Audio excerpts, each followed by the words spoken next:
Hulk from 2003 makes no sense. The movie starts with David Benner performing experiments, so he picks up a vial labeled with poison, because if it had said rice and the director thought you would be confused. David can't get permission from the government to use human guinea pigs, so he tests a serum on himself, making his son inherit this genetic mutation, but David can't find a cure. General Ross decides to close the lab, and David takes revenge by sabotaging the plant to make it explode. In Betty's memory, she is having ice cream with her father, and the general's subordinates arrive, so he leaves without even saying goodbye to the 2-year-old child. I believe he was arrested shortly after for child abandonment. Bruce finds his colleague in the lab doing maintenance on the radiation machine, without using any kind of safety equipment, because it's not like electricity and radiation are dangerous things. He gets an electric shock and the machine turns on. However, Gilbertson, who ran in front of the machine, doesn't leave, because this had to happen for Bruce to gain his powers. Bruce is hit by the gamma rays and wakes up in the hospital feeling great. His father visits him at the hospital, and they let you bring the dogs? Bruce tells the old man to graze, checks his own blood, and starts to remember some things that make him transform into the Hulk. He goes around destroying everything, and the next day Betty finds him at home, wearing the pants from the day before that won't fall down with the changes in size. It seems that the director trusted the spandex to keep the pants intact. Now how come no one saw a green monster cross the city? Or was his whole tantrum covered up by the editor? Then General Ross shows up at the house accompanied by his henchmen, and Betty leaves to go to David's house, where she ends up forgetting her scarf. David gives Betty's scarf to his dogs that have transformed into the Hulk. And if you want to know when these animals were exposed to the gamma rays needed for transformation, since David only discovered this need after he destroyed the device, that's your problem. The movie doesn't owe you an explanation. Bruce receives a call from his father who hid a phone in his couch, so he warns that his dogs are going to kill Betty. Glenn Talbot invades Bruce's house without being stopped by the security guards because he threw it in their faces that they are mere extras. Bruce transforms into the Hulk and throws Glenn out of the house, but the surprising thing is that he survives it.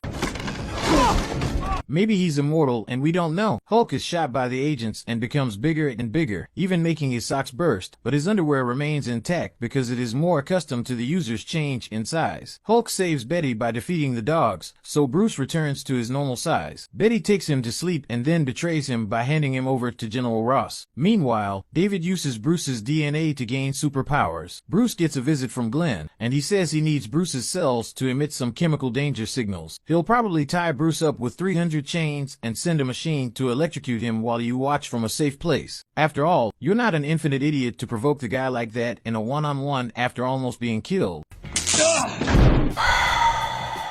Bruce controls his rage and faints, but then he transforms into Hulk and escapes from the lab. Glenn's team restrains Hulk using a magic foam. And even though he's a millionaire and all bruised up, he goes to get him personally because he doesn't want his employees to get hurt. How thoughtful. Glenn doesn't get what he wants, so he launches a missile at Hulk, but ends up blowing himself up and turning into a sticker. I bet you didn't expect that. Hulk destroys the place and goes to see his old house, and the army shoots more missiles at him and the hero jumps several kilometers. But even so, he comes across 4 tanks, because in that desert that was the only possible escape route, right? Hulk destroys all the tanks and leaves there. Then helicopters appear, getting close enough for them to be grabbed by Hulk because they want a fair fight. Hulk grabs a missile and removes its tip with his mouth, but that doesn't explode the missile because this invention was prepared to withstand being bitten, ripped off by force, and spat out. Hulk ends up in the city, where Betty goes to meet him. Then he returns to his normal size without losing his shorts, because unlike last time, there is no darkness of night to hide his mini fishing kit. Bruce is placed in a chair and his father is taken to see him.